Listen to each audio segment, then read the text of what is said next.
हाय अल्लाह, कितनी ज़्यादा भूख लगी है। पता नहीं अम्मी कुछ खाने को देंगी भी या नहीं। वैसे इस वक्त तक सो जाती होती हैं। मैं जाकर देखती हूँ किचन में कुछ खाने को है तो। भूख बहुत लगी है। ऐसा सोचते ही भूख की मारी हमना आहिस्ता आहिस्ता चलते हुए किचन की तरफ चली गई। लेकिन वहां पहुंचते ही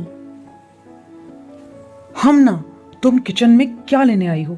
जब मैंने तुम्हें कहा है कि जब तक तुम्हारे सारे काम खत्म नहीं हो जाते तुम्हें खाने को कुछ नहीं मिलेगा, तो फिर तुम्हारी हिम्मत कैसे हुई कि तुम इस वक्त किचन में आओ? अभी सारे कपड़े धोने वाले पड़े हैं, इसलिए जाकर पहले सारे काम खत्म करो और फिर खाना खाना। और वैसे भी इस वक्त मेरी शीरी के खाने का टाइम है, तुम किचन में मुझे नजर मत आया करो इस वक्त। जाओ यहाँ से। डांट सुनते ही बेचारी हमना चुपचाप भूखी ही वहां से चली गई।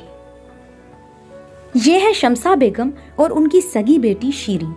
शमसा बेगम की सौतेली बेटी हमना है, इसीलिए उन्हें हमना एक आंख नहीं भाती। वो अपनी बेटी शीरी से बहुत प्यार करती, लेकिन हमना के साथ बहुत जुल्म करती। सारे घर के काम हमना से करवाती, बिल्कुल नौकरों की तरह उसे ट्रीट करती और खाना भी बिल्कुल रात के आखिरी पहर में देती। हमना बेचारी भूखी प्यासी चुपचाप सब कुछ सहती रहती, क्योंकि उसके माँ बाप तो अब इस दुनिया में नहीं रहे थे। सिर्फ शमसा बेगम ही नहीं, बल्कि उनकी बेटी शीरी भी उनकी तरह बिल्कुल गुस्सैल और कड़वी थी। अपने नाम की जरा सी भी मिठास नहीं थी उसमें। वो भी हमना के साथ बहुत बुरा सलूक करती, हर वक्त उसके साथ लड़ती झगड़ती, क्योंकि उसे हमना बिल्कुल पसंद नहीं थी। कुछ ही अरसे बाद दोनों लड़कियों की शादी की उम्र हो गई। एक अच्छे अमीर घर से शीरी के लिए रिश्ता आया। शमसा भी चाहती थी कि शीरी की शादी एक अमीर घर में हो जाए, लेकिन उनके छोटे बेटे अशर को मासूम सी हमना बहुत पसंद आई, इसलिए उसने कहा कि वो उससे शादी करना चाहता है। और अब उनकी शर्त थी कि वो दोनों लड़कियों को बहू बनाकर लेकर जाएंगे। इसलिए शमसा को मजबूरन उनकी बात मानना पड़ी और दोनों लड़कियों को ब्याह कर एक ही घर में भेज दिया गया। और फिर ससुराल में कुछ ही दिन बाद उनकी सास नायला बेगम ने उन्हें बता दिया कि घर के बाकी काम, सफाई वगैरह और बाकी सारे काम तो घर के मुलाजिमीन करते हैं, लेकिन किचन की देखभाल, खाना पकाना वो सब वो दोनों बहुएं करेंगी, इसलिए वो आपस में काम डिवाइड कर लें।